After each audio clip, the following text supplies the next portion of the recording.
أعوذ بالله من الشيطان الرجيم. بسم الله الرحمن الرحيم. مرج البحرين يلتقيان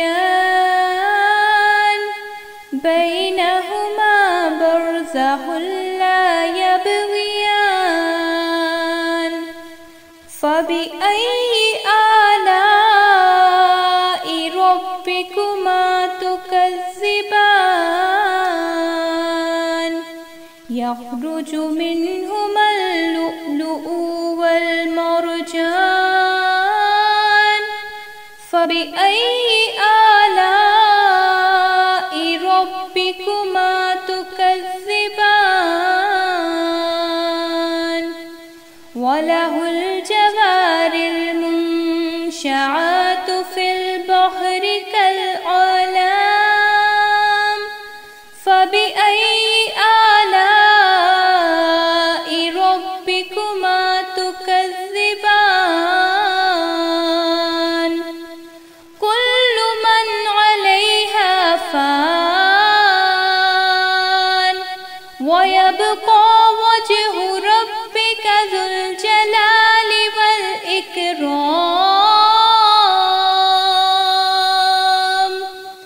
فبأي آلاء ربكما تكذبان.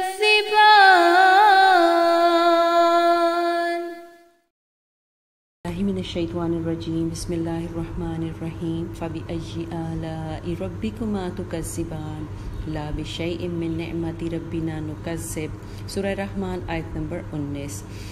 مارجا اس نے چھوڑ دیا البحرینی دو سمندروں کو یلتقیان وہ دونوں باہم مل جائیں بینہما ان دونوں کے درمیان برزخون ایک آڑ ہے ایک پردہ ہے لا یبغیان وہ دونوں اس سے آگے نہیں بڑھتے. فبأي آلاء ربكما تكذبان تو تم اپنے رب کی کون کون سی نعمتوں کو جھٹلاؤ گے کون کون سی نعمتوں کو نظر انداز کرو گے. اب یہاں پر کن دو سمندروں کی بات ہو رہی ہے؟ کوئی بھی دو سمندر، نام نہیں لیا، کوئی بھی دو سمندر جب آپس میں ملتے ہیں تو وہ دور دور تک کیا ہوتا ہے، کلیئرلی اپنی آئیڈینٹی برقرار رکھتے ہیں. جیسے اٹلانٹک اوشن اور انڈین اوشن جہاں پر ملتے ہیں وہ آپ دیکھیں ہمارے پاس تو اب بڑے ہمارے تو آسانی ہے ہمارے لیے کہ ہم اپنے رب کی قدرتوں کو بہت آرام سے اپنے گھر بیٹھے دیکھ سکتے ہیں، ہمیں سمندر میں جانا بھی نہیں پڑے گا اور انٹرنیٹ پہ ہمیں ساری یہ چیزیں مل جاتی ہیں کہ جہاں اٹلانٹک اوشن اور انڈین اوشن ملتا ہے تو وہ میلوں دور تک دونوں کلیئرلی علیحدہ علیحدہ چلتے چلے جا رہے ہیں. اٹلانٹک اوشن جو ہے وہ انتہائی ٹھنڈا ہے جبکہ انڈین اوشن انتہائی گرم ہے. اب ان دونوں کی واٹر ڈینسٹیز فرق ہیں، وہ تو سائنٹیفکلی ہم ان چیزوں کو پروو کر رہے ہیں نا، لیکن اللہ تعالیٰ نے کیا کہا کہ ہم نے ان دونوں کے درمیان ایک برزخ بنا دی. برزخ کس کو کہتے ہیں؟ علیحدگی کو. جس طرح آپ دیکھیں جب ہماری موت سے دوبارہ اٹھائے جانے کے درمیان کا جو ٹائم پیریڈ ہے اس کو برزخ کا ٹائم کہا جاتا ہے. تو اسی طرح ان دونوں کے درمیان علیحدگی ہے، جو نظر نہیں آتی دیوار، جو پردہ نظر نہیں آتا، جو آڑ نظر نہیں آتی، لیکن ان دونوں کو اس نے آپس میں ملنے سے روکا ہوا ہے. اسی طرح آپ دیکھیں سمندر کے اندر بھی جس طرح کھارا پانی ہے اور اس کے اندر کئی جگہ پر میٹھا پانی آ جاتا ہے تو وہ بھی آپس میں نہیں ملتے. آپ دیکھیں زیادہ کیا ایریا کور کیا ہوا ہے کس چیز نے؟ کھارے پانی نے کیا ہوا ہے، لیکن اس کے بیچ میں میٹھے پانی کے چشمے آ جاتے ہیں اور وہ دونوں آپس میں نہیں ملتے. اور سب سے زیادہ فائدہ تو ان کا اس نعمت کو سب سے زیادہ وہ لوگ ریکگنائز کر سکتے ہیں جو سمندر میں سفر کر رہے ہوتے ہیں کہ جتنا مرضی پانی کیری کر لیں، بہرحال ایک لمٹ ہوتی ہے اور سمندر کا سفر بہت لمبا ہوتا ہے، مہینوں لگ جاتے ہیں. تو اس میں اللہ تعالیٰ نے انسانوں کی آسانی کے لیے کیا کیا کہ میٹھے پانی کے چشمے جاری کر دیے کہ بیچ بیچ میں ایریاز ایسے ہیں جہاں پر پانی میٹھا ہے اور قابل استعمال ہے. تو اللہ تعالیٰ کہتے ہیں کہ ان کو بھی تو میں نے ہی، میری ہی قدرت ہے نا کہ میں نے ان کو کن صرف کہا ہوا ہے، کوئی آ کے وہاں پہ ڈیم نہیں بنائی گئے، کچھ نہیں کیا گیا، صرف کن کہا گیا اور وہ دونوں پانی آپس میں نہیں مل رہے. تو ہمارے ساتھ بھی یہی ہے کہ ہمیں اپنی آئیڈینٹی برقرار رکھنی ہے. دنیا میں ہمیں بہت کھارے لوگ ملیں گے، بہت ہمیں دکھ دینے والی باتیں لوگ ہمارے ساتھ کریں گے، ہمارے ساتھ ہماری بہت مخالفتیں کریں گے، چاہے وہ دین کے حساب سے، چاہے پرسنل لیول کے اوپر. لیکن ہمیں کیا کرنا ہے، ہمیں ایک مومن کو اپنی ایک آئیڈینٹی برقرار رکھنی ہے، اس کو دوسروں کی طرح نہیں ہو جانا. جس طرح اس دن ہم بات کر رہے تھے کہ جو جنت کے دروازے ہیں ان میں سے ایک دروازہ کس کے لیے، کاظمین الغیظ کے لیے ہے، کہ جو اپنے غصے کو قابو میں رکھتے ہیں. غصہ تو آتا ہے، یہ نہیں ہے کہ جن کو غصہ ہی نہیں آتا، غصہ آتا ہے، لیکن وہ اپنے غصے کو قابو میں رکھتے ہیں اور اپنی آئیڈینٹی برقرار رکھتے ہیں، دوسروں کی طرح الجھتے نہیں پھرتے ان کے ساتھ. اب آپ دیکھیں کہ پانی کی جو دوسری چیز ہے کہ کتنی بڑی بڑی دو طاقتیں ہیں، پورے دو بڑے بڑے سمندر، کتنی ان کے اندر فورس ہے کہ وہ جس طرح اس میں لہریں اٹھ رہی ہوتی ہیں اور سارا کچھ، ان میں کتنی طاقت ہے، لیکن کیا ہے، وہ ایک دوسرے سے ٹکرا کے ایک دوسرے کو اوور کم نہیں کر رہی ہوتی، ساتھ ساتھ بہتے چلے جا رہے ہیں. اسی طرح آپ دیکھیں کہ کتنی فورس ہے پاک پانی میں، کہ پوری دنیا کو ملیامیٹ کرنے کے لیے کافی ہے، کیونکہ 70% بلکہ 75% ایریا جو زمین کا ہے وہ پانی پہ ہے، پانی پہ مشتمل ہے، لیکن وہ اپنی لمٹس کے اندر رہ رہا ہے اور اپنی جو اس کے اندر طاقت اور فورس ہے اس کو اس نے کنٹین کیا ہوا ہے. تو ہمیں بھی کیا بتایا جا رہا ہے کہ اگر تمہیں کوئی اہلیت، کوئی قابلیت، کوئی طاقت دی ہوئی ہے تو اپنی لمٹس میں رہو، لمٹس کو کراس نہ کرو، دوسروں کی زندگیوں میں دخل نہ دو اور دوسروں کے اوپر اپنا تسلط قائم کرنے کی کوشش نہ کرو. اب یہی پانی ہے جس نے اس انسان کو جو اپنی سرکشی میں اتنا بڑھ گیا تھا کہ اس نے خود کو خدا کہنا شروع کر دیا تھا. سورہ نازعات میں اللہ تعالیٰ فرماتے ہیں فَأَرَاهُ الْآيَةَ الْكُبْرَى، کہ اللہ تعالیٰ نے فرعون کی طرف بات کر رہے ہیں کہ فرعون کو اللہ تعالیٰ نے بڑی نشانیاں دکھائیں. فَكَذَّبَ عَصَا، تو اس نے جھٹلا دیا اور نافرمانی کی. ثُمَّ أَدْبَرَ يَسْعَىٰ، پھر وہ پلٹا اور دوڑتا ہوا گیا. فَحَشَرَ فَنَادَىٰ، اور پھر اس نے اکٹھا کیا اور کیا کہا، فَقَالَ أَنَا رَبُّكُمُ الْأَعْلَىٰ، کہ میں تمہارا رب اعلیٰ ہوں، کہ خود کو خدا کہنا شروع کر دیا. فَأَخَذَهُ اللَّهُ نَكَالَ الْآخِرَةِ وَالْأُولَىٰ، تو اللہ تعالیٰ نے اس کو دنیا اور آخرت کے لیے، یعنی رہتی دنیا تک کے لیے اللہ تعالیٰ نے اس کو عبرت کا نشان بنا دیا. آپ دیکھیں وہ انسان جس کے سامنے کوئی سر نہیں اٹھا سکتا تھا، جس نے بنی اسرائیل کی اتنی بڑی قوم کو اپنے قابو میں کیا ہوا تھا کہ وہ اس کے سامنے سر نہیں اٹھا سکتے تھے، وہ غلامی کی زندگی اس کے سامنے گزار رہے تھے. اور اس کی اپنی قوم کے لوگ بھی، چاہے وہ کتنے بڑے بڑے وزیر ہوں، امیر ہوں، جو کچھ بھی ہوں، ان کی حیثیت اس کے سامنے بالکل ایسی تھی جیسے کہ ایک کیڑے مکوڑے کی حیثیت ہوتی ہے، کہ جس کو دل چاہتا تھا وہ مروا دیتا تھا، جس کو دل چاہتا تھا دربار میں عزت دے دیتا تھا.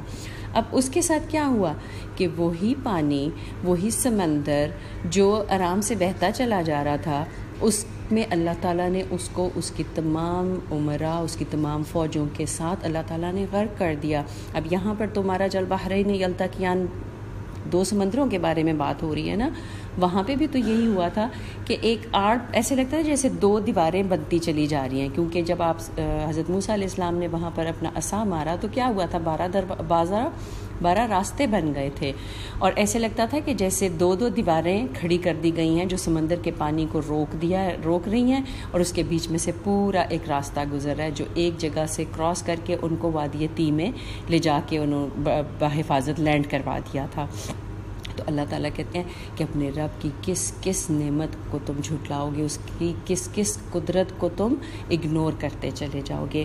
اور آپ دیکھیں ابھی جس طرح پچھلے دنوں میں، پچھلے کچھ سالوں سے ہمیں بہت زیادہ ہریکینز وغیرہ ہم دیکھ رہے ہوتے ہیں، کتنی فورس ہے، کتنا پانی کی طاقت ہے کہ وہ بڑے بڑے ڈیم، اور وہ جس طرح جب ہم ویسے دیکھ رہے ہوتے ہیں، جس طرح ویڈیوز آ رہی ہوتی ہیں بیفور اینڈ آفٹر کی، کہ ہریکین سے پہلے اور بعد میں کیا ہوا، کتنی بڑی بڑی بلڈنگز تھیں، کتنا ہم سمجھ رہے ہوتے ہیں کہ یہ بہت سالڈ بلڈنگز بنی ہوئی ہیں، اس میں کنکریٹ بھی ہے، اس میں لوہا بھی ہے، سب کچھ ہے، لیکن وہ کیسے پانی ان کو کر کے چلا جاتا ہے. اور ابھی صرف کیا ہوتا ہے، صرف ایک ایسے جھونکا سا آ کے اور وہ پانی واپس چلا جاتا ہے. ابھی وہ پوری زمین کے اوپر پھیل نہیں رہا پانی، صرف وہیں پر واپس چلا گیا اپنے ایریا میں، لیکن کتنی تباہیاں پھیل جاتا ہے. وہی پل جو اتنے بڑے بڑے شاندار چیزیں بنی ہوئی ہوتی ہیں، وہ بالکل ایسے ہو جاتے ہیں جیسے بالکل ایسے نہیں لگتا جیسے کوئی بہت بڑا سارا کسی نے ڈسٹ بن اٹھا کے الٹا دیا ہو، اور اس میں سارے مڑے تڑے کاغذ اور اس طرح ٹوٹی پھوٹی چیزیں ساری پڑی ہوں.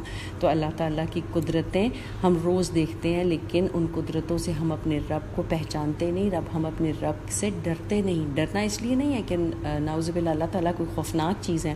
ڈرنا اس لیے ہے کہ رب کی قدرت کا کوئی اندازہ اور حساب ہی نہیں ہے.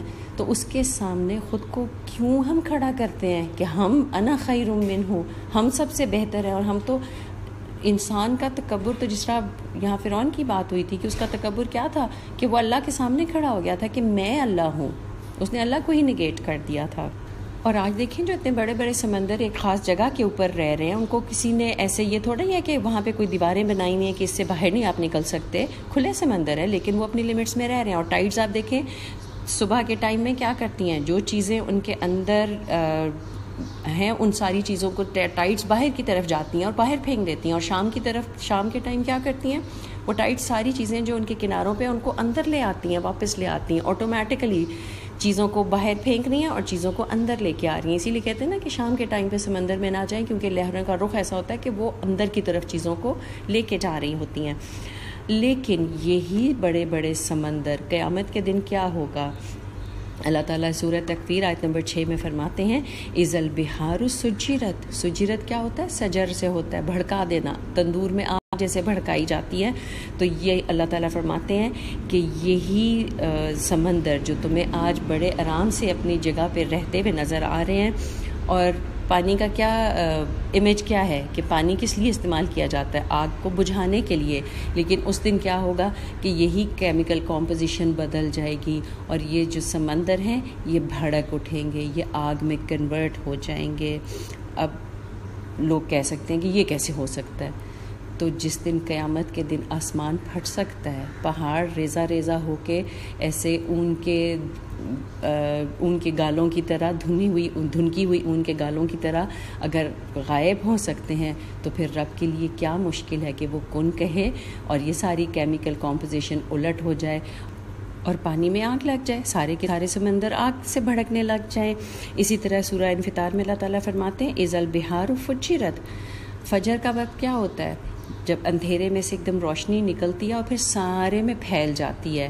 اسی طرح فاجر کس کو کہتے ہیں؟ کہ جو اپنی حدود کو کراس کرتا ہے، اپنی لمٹ سے باہر نکلتا ہے اور دوسروں کی لمٹس میں گھس جاتا ہے، دوسروں کی اس میں فساد پھیلانا شروع کر دیتا ہے. تو سمندر اب سوچیں کہ 75% تو ابھی بھی ایریا ہمارا جو ہے وہ پانی نے کور کیا ہوا ہے. اور جب یہ بھڑک بھی جائیں گے، آگ بھی ان میں بھڑک جائے گی. جس آپ دیکھیں جب جنگل میں آگ لگتی ہے تو کیسے پھیلتی چلی جاتی ہے، میلوں کا رقبہ وہ اپنی لپیٹ میں لے لیتی ہے. تو سمندروں کا کیا ہوگا کہ دو چیزیں ہمیں پتہ چل رہی ہیں کہ ایک تو یہ سارے بھڑک اٹھیں گے، ان میں آگ لگ جائے گی، اور دوسری چیز کیا ہوگی کہ یہ اذا البحار فجرت ہو جائیں گے، اپنی لمٹس میں سے باہر نکل آئیں گے. جہاں جہاں ان کو موقع ملے گا پوری دنیا پہ ہو سکتا ہے وہ پھیل جائیں. تو اللہ تعالیٰ فرماتے ہیں کہ اگر آج تم سکون سے رہ رہے ہو اور یہ سمندر بڑے آرام سے اپنی لمٹس کے اندر رہ رہے ہیں، اپنا کام کر رہے ہیں، تو تم شکر کرو کہ تم اس وقت سے بچے ہوئے ہو. سوچو وہ وقت جس وقت یہی سمندر بھڑک رہے ہوں گے اور یہی سمندر اپنی حدوں سے باہر نکلے ہوئے ہوں گے، اس وقت تم کہاں جاؤ گے، کیا حال ہوگا تمہارا. پھر اللہ تعالیٰ فرماتے ہیں کہ یہ جو اوپر اتنے بڑے بڑے سمندر ہیں ان کے تہ میں کیا ہے؟ یخرج منہما اللؤلؤ والمرجان. ان دونوں میں سے کیا تمہیں ملتا ہے؟ موتی اور مونگے، تمہاری خوبصورتی کے لیے، تمہاری بیوٹیفیکیشن کے لیے. اس میں بہت کچھ ہے. اوپر آپ دیکھیں کتنی ٹائڈس جا رہی ہیں، آگے پیچھے کتنا طوفان مچا ہوا ہے ان میں. لیکن نیچے تہ میں جا کے جب دیکھیں تو ایک پوری دنیا ہی اور ہے. اب آپ دیکھیں وہی جس وقت کبھی آپ ڈاکیومنٹری دیکھ رہے ہوتے ہیں کہ اوشن لائف کے نیچے جو ساری ہیبیٹیٹس ہیں اور سارا کچھ ہے، وہ کتنی قسم کی وہاں پہ جانور ہیں. کوئی مچھلیوں کی بے شمار قسم کی، بے شمار سائزز کے جانور ہیں، اور ان سب کی اپنی اپنی ایک علیحدہ کالونیز ہیں. وہ ان کے ایک سیٹ آف رولز کو وہ اوبے کر رہے ہیں. یہ نہیں ہے کہ وہ ویسے ہی جانوروں، ہم تو کہہ دیتے ہیں نا کہ جانوروں کی طرح زندگی گزار رہے ہو. نہیں، جانور بھی اپنے اپنی لوکیلٹی، اپنی اپنی ہیبیٹیٹ کے اندر، اپنے اپنے ٹرائب کے اندر ایک سیٹ آف رولز کو فالو کر رہے ہیں. تو اللہ تعالیٰ فرماتے ہیں کہ سمندر کی تہ میں جاؤ، ان دونوں میں چاہے کھارا پانی ہے چاہے میٹھا پانی ہے، چاہے گرم ہے چاہے ٹھنڈا ہے، ان کے نیچے ایک اپنی ہی دنیا آباد ہے. اور گہرائی میں جا کے دیکھو تو اس میں سے تمہیں موتی اور مونگے، یہ کورلز جو ہوتے ہیں، یہ تمہیں ملیں گے۔ فَبِأَيِّ آلَاءِ رَبِّكُمَا تُكَذِّبَانِ، تم اپنے رب کی کن کن نعمتوں کو جھٹلاؤ گے۔ یہاں ایسے نہیں لگتا کہ جیسے ماں نے بہت سارا کچھ بچے کو جب لے دیا اور اس کے پاس ڈھیروں ڈھیر چیزیں پڑی ہوں اور وہ کسی ایک چیز کے اوپر اڑ جائے تو ماں اس کو کہتی ہے تم نے دیکھا نہیں میں تمہیں کتنا کچھ تو لے کے دیا ہے، اگر ایک چیز تمہارے پاس اس وقت نہیں ہے تو میں کسی اور وقت تمہیں لے دوں گی، ان چیزوں کو تو دیکھو جو تمہارے پاس آلریڈی موجود ہیں۔ تو اللہ تعالیٰ ہمیں کیا کہتے ہیں؟ فَبِأَيِّ آلَاءِ رَبِّكُمَا تُكَذِّبَانِ۔ سورہ رحمان آیت نمبر 24۔ وا اور لہ الجواری، اسی کے لیے ہیں جہاز، منشآت اونچے اٹھے ہوئے، فی البحری سمندر میں، کل اعلام پہاڑوں کی طرح۔ فَبِأَيِّ آلَاءِ رَبِّكُمَا تُكَذِّبَانِ، تو اے جن و انس تم اپنے رب کی کون کون سی نعمت کو جھٹلاؤ گے۔ اب پیچھے بات ہوئی کہ مرج البحرین یلتقیان بینہما برزخ لا یبغیان، کے دو سمندر، کوئی سے بھی دو سمندر، اسی طرح میٹھا اور کھارا پانی جو ہے سمندر میں، وہ علیحدہ علیحدہ رہ رہے ہیں۔ کن اللہ تعالیٰ نے فرما دیا اور ایک آڑ بن گئی ان کے درمیان جو آپ کو نظر نہیں آ رہی ہے لیکن وہ موجود ہے، ایک آڑ جس کی وجہ سے وہ اپنی لمٹس کے اندر رہ رہے ہیں۔ آگے اللہ تعالیٰ فرما رہے تھے کہ یخرج منہم اللؤلؤ والمرجان، کہ ان کی تہوں میں سے اوپر، اب آپ دیکھیں پانی کتنی تیزی سے جب لہریں آتی ہیں کتنی زور سے لہر آتی ہے اور کتنی اس کے اندر فورس ہوتی ہے، لیکن نیچے تہ میں جب تم جاتے ہو تو تم دیکھتے ہو کہ جو موتی اور مونگے اور جو کورلز اور ساری چیزیں تمہارے لیے میں نے وہاں پہ رکھی ہوئے ہیں، جو خزانے رکھے ہوئے ہیں سمندر کی تہ میں، وہ انڈسٹربڈ ہیں۔ وہ اوپر کی جو بھی موومنٹس ہیں، ٹائیڈل موومنٹس ہیں، ان سے ان کے اوپر اثر نہیں پڑ رہا، وہ آرام سے وہاں منتظر ہیں کہ تم جاؤ اور جا کے ان کو تلاش کرو اور اپنی زندگی کو ان سے بیوٹیفائی کرو۔ اب سمندر کے اوپر کی طرف اللہ تعالیٰ کہتے ہیں کہ سمندر کی سطح پہ جو تم جہاز چلاتے ہو، جو اتنے بڑے بڑے جہاز تم نے بنا لیے ہیں کہ وہ بالکل ایسے لگتا ہے کہ جیسے پہاڑ اس کے اوپر چل رہے ہیں۔ آپ دیکھیں کتنے بڑے بڑے جہاز ہیں کہ ان کے اوپر باقاعدہ ہیلی پیڈس ہیں۔ تو اللہ تعالیٰ فرماتے ہیں کہ آج تم جس اچیومنٹ کے اوپر اتنا تکبر کر رہے ہو اور اتنے خوش ہو رہے ہو کہ ہماری بڑی ٹیکنالوجی ہے جی، ہم نے اتنے بڑے بڑے جہاز بنا لیے ہیں، اور اس کو کس رول کے حساب سے آپ چلا رہے ہوتے ہیں؟ واٹر ڈسپلیسمنٹ کے حساب سے اس کا ڈٹرمن ہوتا ہے سائز آف دا شپ۔ تو اللہ تعالیٰ فرماتے ہیں کبھی سوچا تم نے کہ اس کا علم تمہیں دینے والی ذات کون سی ہے؟ سب سے پہلی کشتی تو حضرت نوح علیہ السلام نے بنائی تھی، اور اللہ تعالیٰ قرآن میں کہتے ہیں کہ ہمارے آنکھوں کے سامنے بنائی تھی، مطلب ہماری ڈائریکٹ سپرویژن میں حضرت نوح علیہ السلام نے وہ پہلی کشتی بنائی تھی۔ تو اللہ تعالیٰ فرماتے ہیں کہ آج جن کشتیوں کے، جن جہازوں کو بنانے کے بعد تم بڑا تکبر دکھاتے ہو، جیسا ٹائٹینک کے بارے میں آپ نے سب نے سنا ہوا ہوگا اور مووی بھی دیکھی ہوگی، کہ جب اس کو کہا کہ اس کے اندر لائف بوٹس نہیں ہیں تو اس نے کیا کہا تھا کہ اس کو کوئی حادثہ پیش ہی نہیں آ سکتا، اس کے اندر اتنے ویل ایکوپڈ ہے یہ، اتنے اس کے اندر سسٹم، اتنے سینسٹیو اس کے سارے سیکیورٹی سسٹم ہے کہ کوئی چیز اس کو تباہ کر ہی نہیں سکتی۔ اور کیا ہوا تھا؟ پہلے ہی سفر کے اندر وہ ختم ہو گیا تھا، تباہ ہو گیا تھا۔ وَلَهُ الْجَوَارِ الْمُنشَآتُ فِي الْبَحْرِ كَالْأَعْلَامِ، اللہ تعالیٰ کہتے ہیں یہ جو اتنے بڑے بڑے جہاز بنا کے تم ان کے اوپر بہت زیادہ فخر دکھا رہے ہو، بہت خوش ہو رہے ہو، یہ کس کے قبضے میں ہیں؟ اللہ کے قبضے میں ہے۔ وَلَهُ الْجَوَارِ الْمُنشَآتُ، جب جہاز سیل کر کے چلا جاتا ہے، جب بیچ سمندر میں پہنچ جاتا ہے تو کیا اس کو بچا سکتا ہے؟ کوئی نہیں بچا سکتا۔ اللہ تعالیٰ کیا کہتے ہیں؟ میرے ہاتھ میں ہے کہ میں اس کو دوسرے کنارے پہ پہنچاؤں یا نہ پہنچاؤں۔ اچھا، خاص طور پہ جب آپ پڑھ رہے ہوتے ہیں نا، یہ جو ماہی گیری کر رہے ہوتے ہیں جو لوگ، سمندری سفر کے تھرو اپنا سارا ارننگ ان کی ہوتی ہے، تو ان کا ہر علاقے کا ایک اپنا اسپیشل ریچول ہوتا ہے کہ جس وقت ان کے جہاز، چاہے وہ چھوٹی کشتیاں ہوں یا بڑے جہاز ہوں، جس وقت وہ سیل کرنے کا ٹائم آتا ہے تو کیا کرتے ہیں کہ وہ سارے لوگ ایک اپنے طریقے سے اس کے اوپر اکٹھے ہوتے ہیں اور پھر دعائیں مانگی جاتی ہیں اور منتیں مرادیں مانی جاتی ہیں۔ ایک اسپیشل اس کو اوکیزن کی طور پہ اس کو سیلیبریٹ کیا جاتا ہے کہ اب یہ جہاز جا رہا ہے اور اس کی خیریت کی دعائیں مانگی جا رہی ہوتی ہیں، اور پھر جس وقت وہ واپس پہنچ جاتا ہے تو پھر اس کو دوسری طریقے سے سیلیبریٹ کر رہے ہوتے ہیں۔ لیکن جس وقت بیچ دھار میں چلے جاتے ہیں، اب کیا ہوتا ہے کہ جب جا رہا ہے جہاز اس وقت اپنے خداؤں کی سے ان سے مدد مانگی جا رہی ہوتی ہے، اور جس وقت وہ واپس آ جاتا ہے تو انہی کی نظر نیازیں چڑھائی جا رہی ہوتی ہیں. لیکن جس وقت وہ بیچ سمندر میں کسی طوفان میں پھنس جاتا ہے تو پھر کیا کرتے ہیں؟ پھر صرف ایک اللہ کو پکارتے ہیں. جیسے اکرمہ بن ابو جہل جس کشتی میں سوار ہو کے جا رہے تھے، تو جب بیچ سمندر میں پہنچے تو کیا ہوا کہ بہت بڑا طوفان آ گیا، اور اتنا طوفان آیا کہ لوگوں کو لگا کہ اب تو ہم مر جائیں گے. تو انہوں نے پہلے کیا کیا؟ پہلے اپنے اپنے جو بھی ان کے خدا انہوں نے اپنے اپنے نام رکھے ہوئے تھے ان کو بلاتے گئے، ان سے مدد مانگتے گئے، دعائیں مانگتے گئے. لیکن جب طوفان نہیں تھما تو انہوں نے کیا کیا کہ ایک اللہ کو پکارنا شروع کر دیا. وہاں پہ اکرمہ کو احساس ہوا کہ جب یہ سارے خدا جن کو ہم پوجتے ہیں، جن کی ہم نے بچپن سے پرستش کی اور جن کو ہم نے خدا کے روپ میں دیکھا ہے، یہ ہمیں طوفان سے نہیں بچا سکے، طوفان نہیں تھما. اور اگر ایک اللہ کے نام لینے سے طوفان تھم گیا ہے تو پھر یہ سارے جو بت اور سارے جو خدا ہیں، خود ساختہ جو خدا ہیں، ان کی کوئی حیثیت اور کوئی حقیقت نہیں ہے. اور وہ واپس آ کے مسلمان ہو گئے تھے. اب اللہ تعالیٰ کیا فرماتے ہیں؟ فَبِأَيِّ آلَاءِ رَبِّكُمَا تُكَذِّبَانِ، جو تمہیں خیریت سے واپس لے آتا ہے تو تم اپنے رب کی کس کس مہربانی کا شکر ادا کرو گے. اچھا دیکھیں، سمندری جہاز تو ہمارے میں سے شاید ہی کسی نے استعمال کیا ہوگا، اس پہ ہم نے کم سفر شاید ہی کسی نے کیا ہوگا، لیکن ہوائی جہاز میں تو ہم اکثر جا رہے ہوتے ہیں. اور کیا ہوتا ہے، بالکل یہی آیت ادھر بھی پوری آتی ہے نا، کہ جب جہاز ٹیک آف کر گیا تو کس کے ہاتھ میں ہے؟ جب آپ آسمانوں میں ہیں تو کس کے ہاتھ میں ہے؟ کس نے تھاما ہوا ہے آپ کو؟ ایک اللہ نے تھاما ہوا ہے. اب دیکھیں، جب ہم بیٹھتے ہیں تو کیا ہوتا ہے، ہر سیٹ کے آگے اپنی اپنی اسکرین لگی ہوئی ہے، اور ہم سارے کیا کرتے ہیں، اپنے ہیڈ فونز لگائے اور فوراً اس میں چیک ہو رہا ہوتا ہے کہ کیا کیا آ رہا ہے.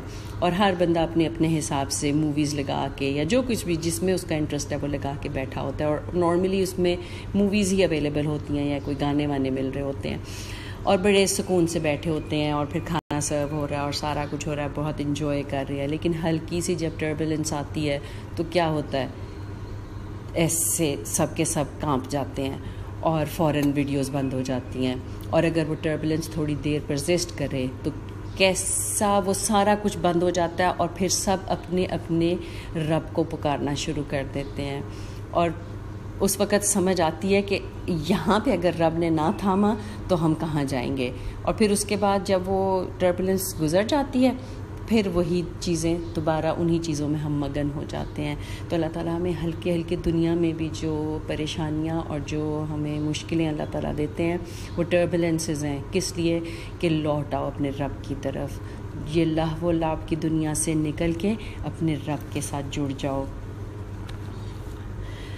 کل من علیہا فان، جو کچھ اس کے اوپر ہے اس نے فنا ہو جانا ہے. یعنی جو کچھ بنایا گیا ہے، اب جتنی پیچھے نعمتیں ہمیں اللہ تعالیٰ نے گنوائی، سورج، چاند، ستارے، پہاڑ، زمین، سمندر، سارا کچھ اس نے ایک ٹائم کے بعد فنا ہو جانا ہے.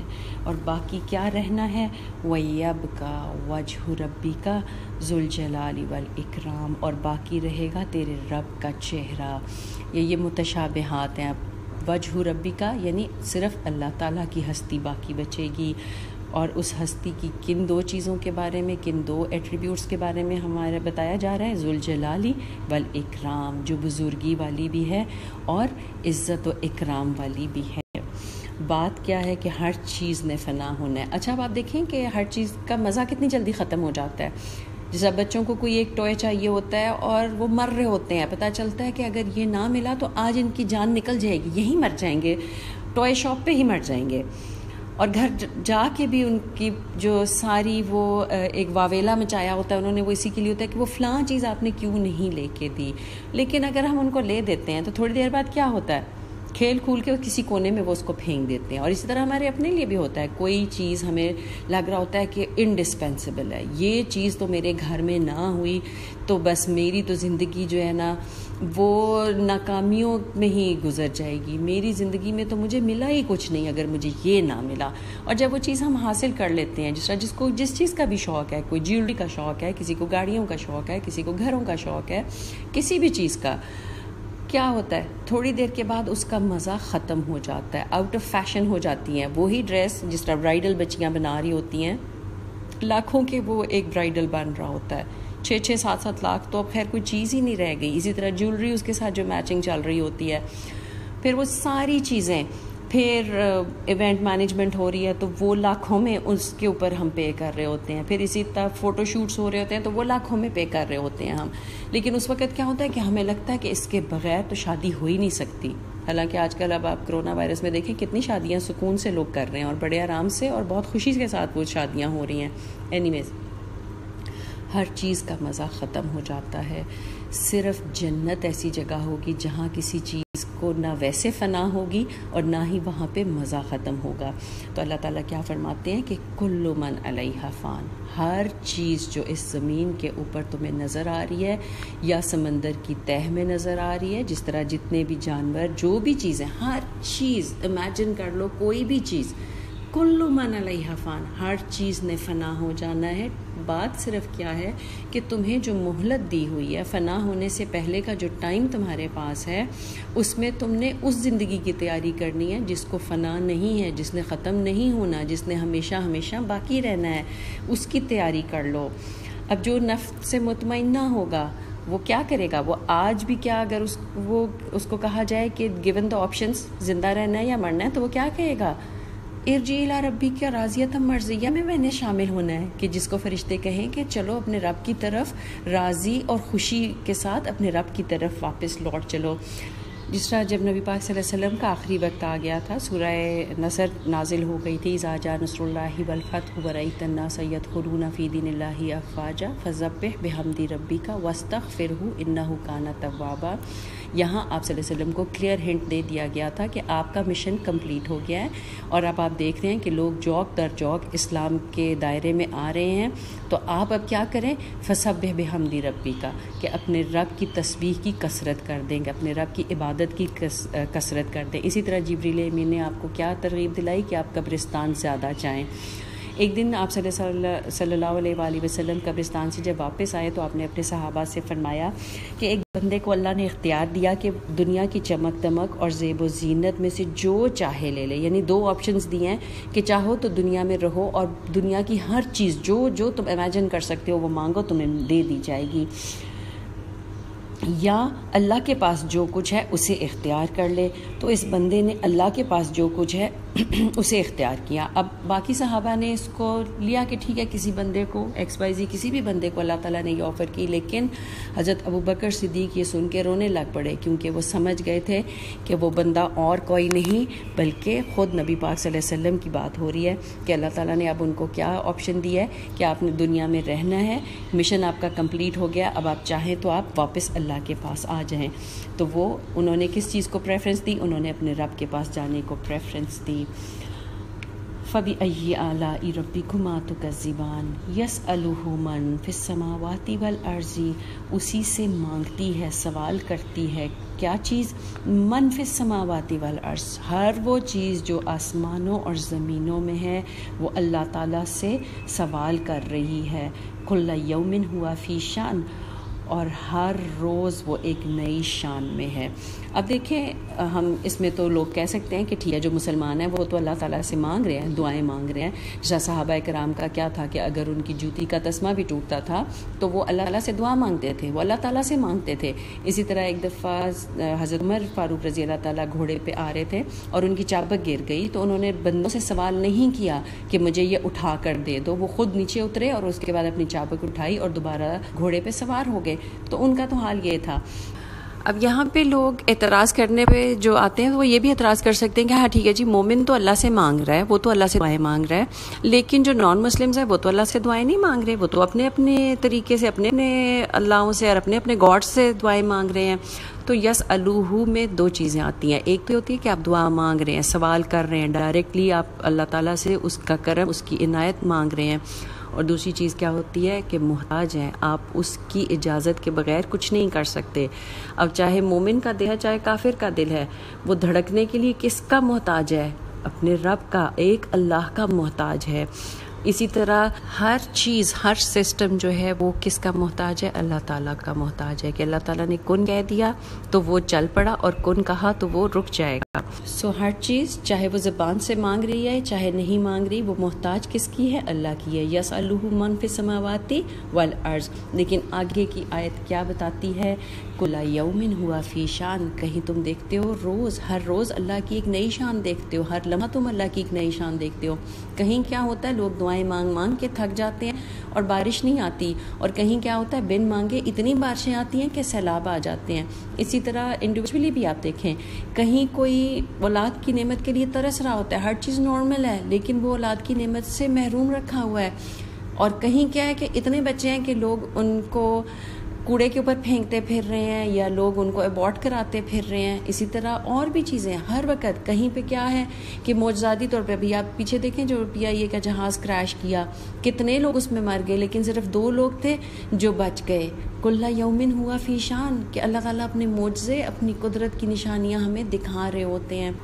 یہ اللہ تعالیٰ کی حکمت ہے کہ کس کو کب اور کیا دینا ہے اور کس کو کب اور کیا نہیں دینا ہے۔ جس طرح ایک دفعہ ایک یہودی اور ایک مسلمان کے جب مرنے کا وقت قریب آیا تو اللہ تعالیٰ نے فرشتوں کو ان کے پاس بھیجا، دونوں کے پاس، کہ ان سے پوچھو ان کی آخری خواہش کیا ہے۔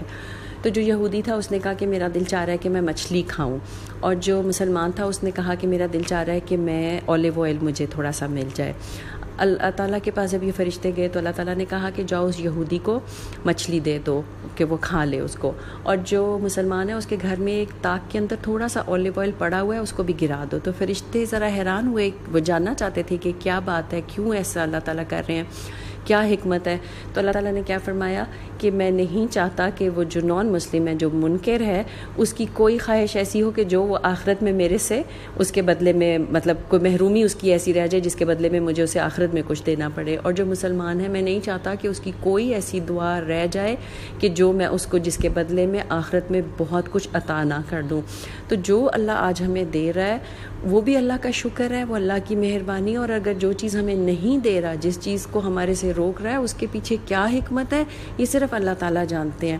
دیکھیں جس طرح ماں ایک ٹائم ٹیبل سیٹ کرتی ہے نا اپنے بچے کے لیے، اور خاص طور سے جب انفینٹس ہوتے ہیں بچے، تو کیا ہوتا ہے کہ اتنے بجے اس کو سلانا ہے، اتنے بجے اٹھانا ہے، اتنے بجے فیڈ دینی ہے، اتنے بجے اس کو نہلانا ہے، اور چاہے بچہ نہیں بھی جاگ رہا ہوتا تو مائیں کیا کر رہی ہوتی ہے، زبردستی اٹھا کے ان کو فیڈ بھی کرا رہی ہوتی ہیں کہ اب اتنے گھنٹے گزر گئے، اب اس نے فیڈ لینی ہی لینی ہے۔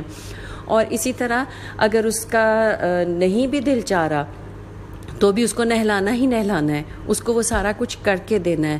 تو وہ 70 ماؤں سے زیادہ جو مہربان ہستی ہے، وہ کیسے ہمیں اس طرح ہمارے لیے کر سکتا ہے، وہ کیسے ہم سوچ سکتے ہیں کہ اس کی کسی کام میں حکمت نہیں ہوگی۔ جو وہ دے رہا ہے، چاہے اس وقت ہمیں لگ رہا ہے کہ نہیں ہمیں نہیں اس کی ضرورت، لیکن وہ دے رہا ہے تو اس کی مہربانی ہے، اور اگر نہیں دے رہا، کسی چیز کو ہمارے سے روک رہا ہے تو اس کا بہت بڑا کرم ہے۔ کیا پتہ وہ کس اور چیزوں سے ہمیں اس وقت بچا رہا ہے، یا دنیا میں اگر ہماری کوئی دعائیں نہیں قبول ہو رہی، کوئی چیزیں ہماری خواہشیں نہیں پوری ہو رہی، تو کیا پتہ اللہ تعالیٰ ہمیں آخرت میں اس کے بدلے میں کیا کچھ دینے والے ہیں۔